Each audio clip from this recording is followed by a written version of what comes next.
Hi and welcome joining me screaming into the void.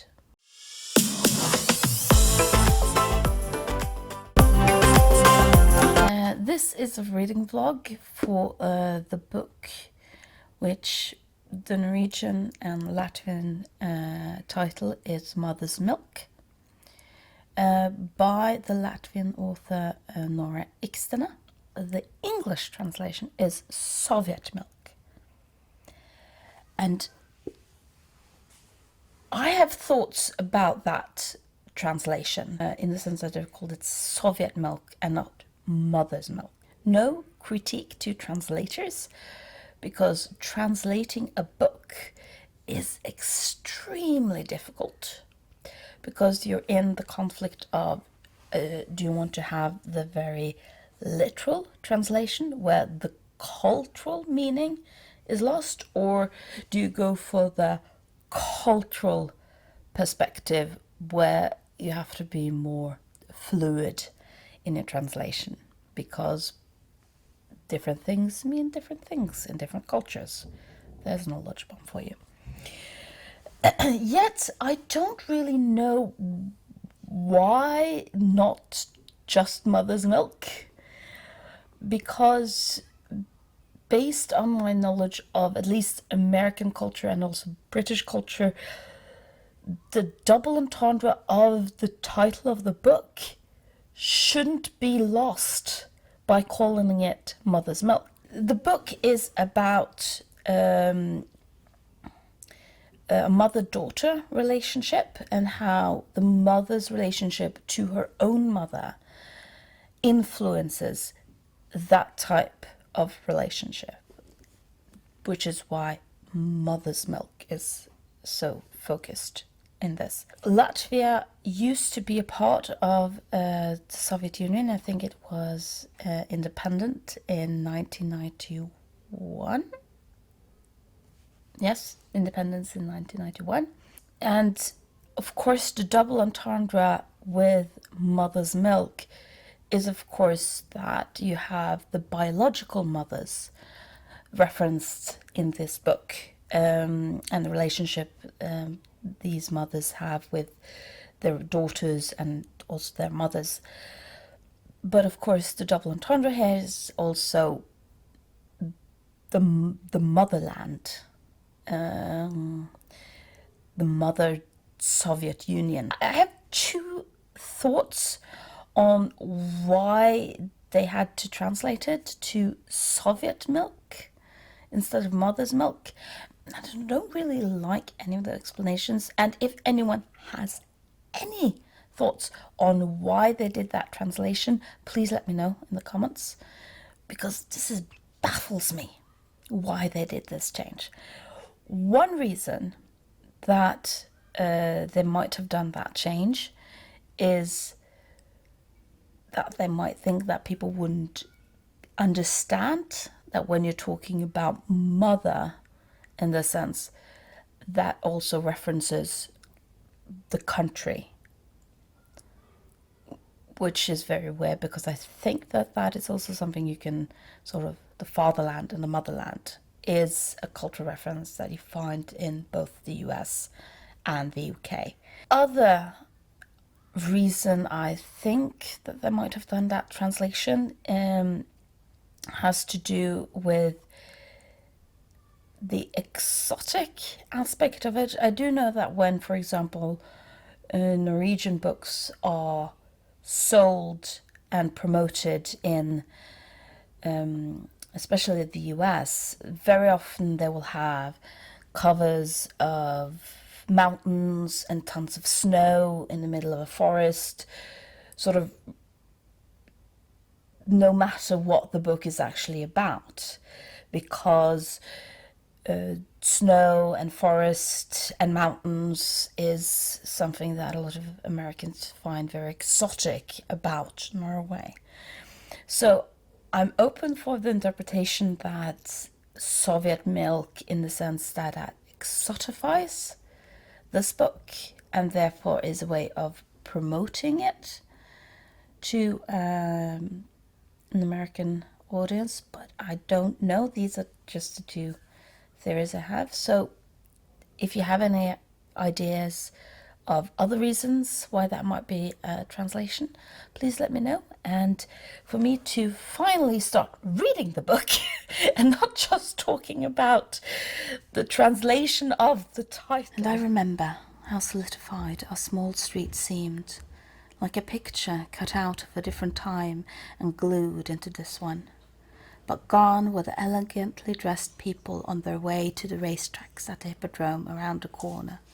In their place, you could see other people now, whom hunched hurried toward communism, on their way to or from work, with meshed tote bags, with white bread peeping out, fermented milk with green corks, packages of fabric in brown paper bundled together with thin brown string. I'm on about page 12 and 13. Good news, bad news. Good news, she is clearly writing within an Eastern European tradition. And it is therefore, if you like Eastern European tradition, you're probably going to like this very much.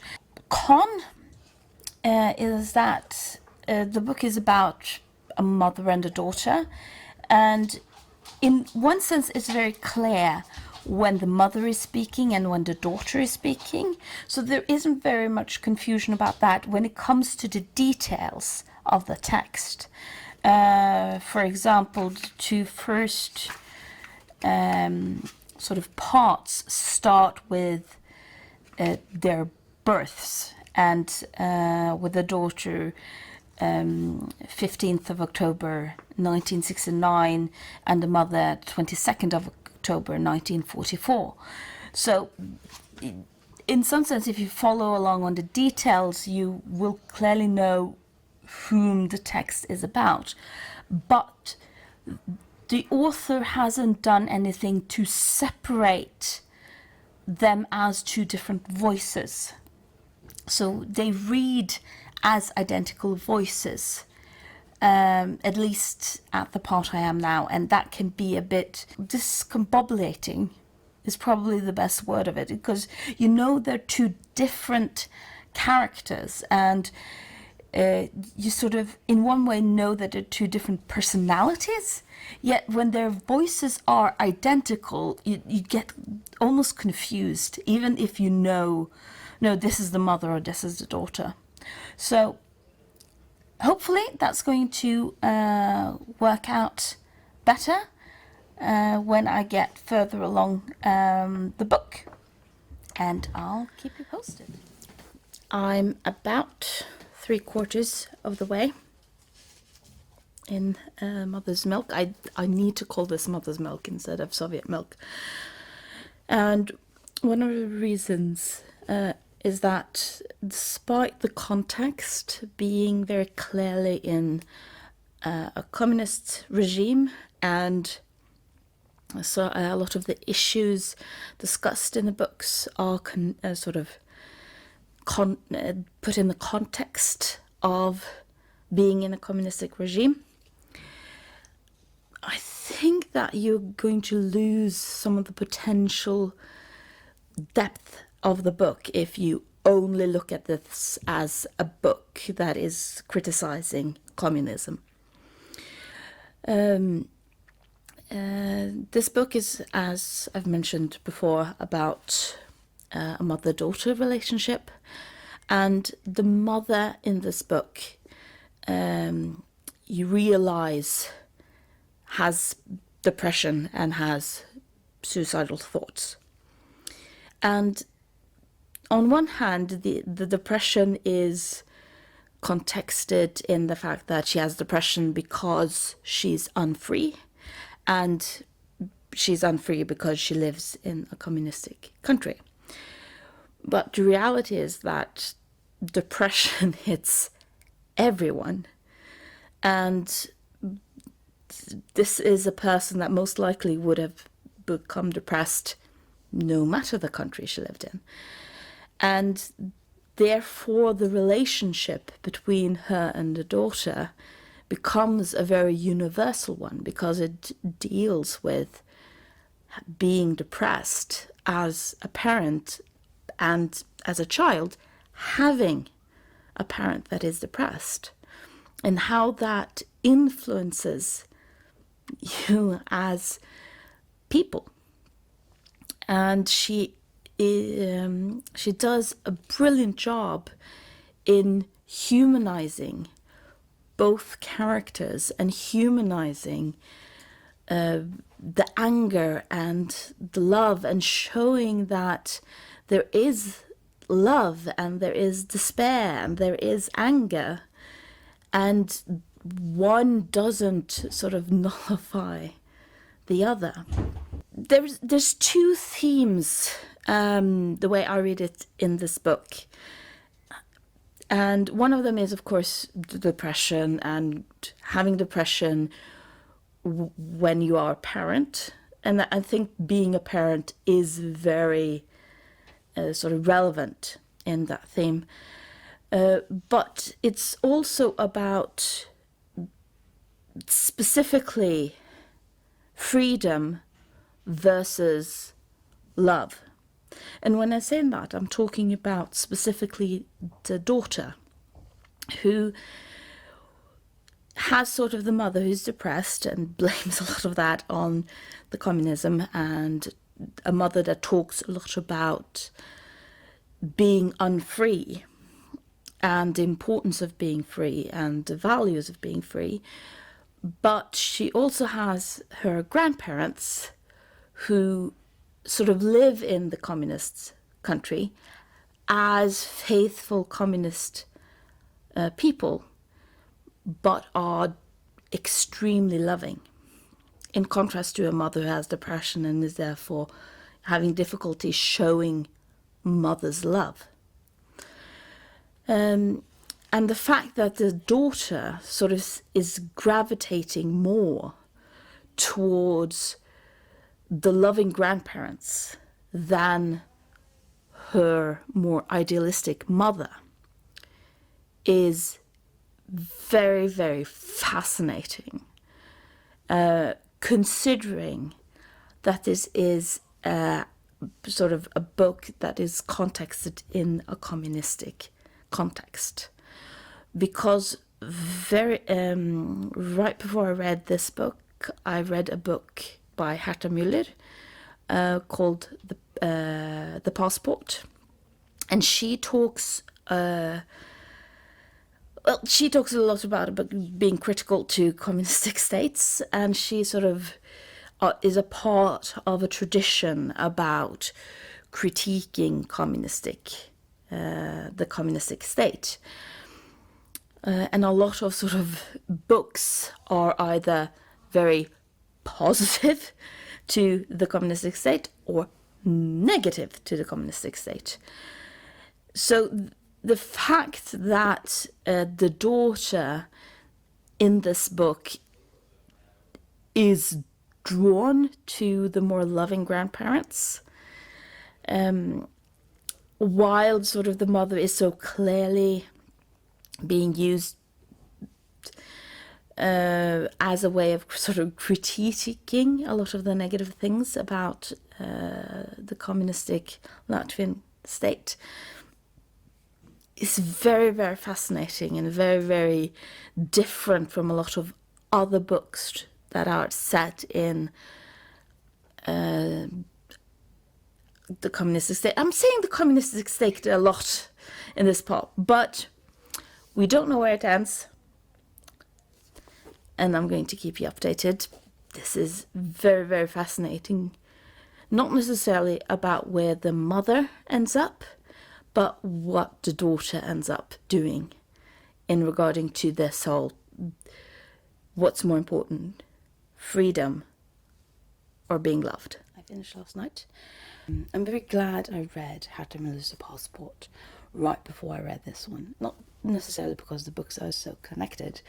There's very little tissues other than both being in a place behind the Iron Curtain and partly a critique of the Iron Curtain. But after I read The Passport, I listened to some podcasts about Herta Müller and her writing, and also about her writing as someone living in a communistic society. And one of the things they sort of asked about, because they were reading several books and comparing them, they asked, would these books be written if the authors had lived in another economic system?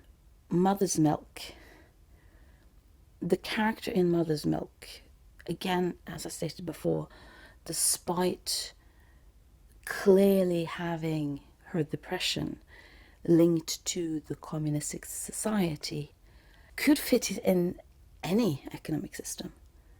People get depressed in any economic system. People get suicidal in any economic system.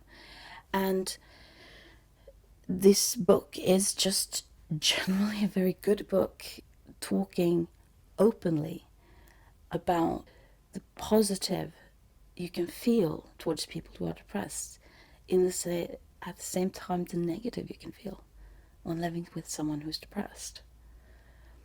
And especially the daughter, and the way the daughter is not blamed for her choices, I think is such an important message in a book like this.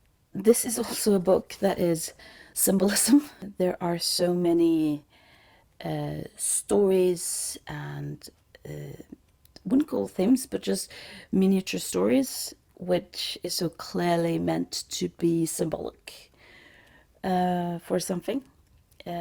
Not at least just the title, milk, and milk as in mother's milk, milk as in the daughter is forced to drink milk at school, which becomes its own thing.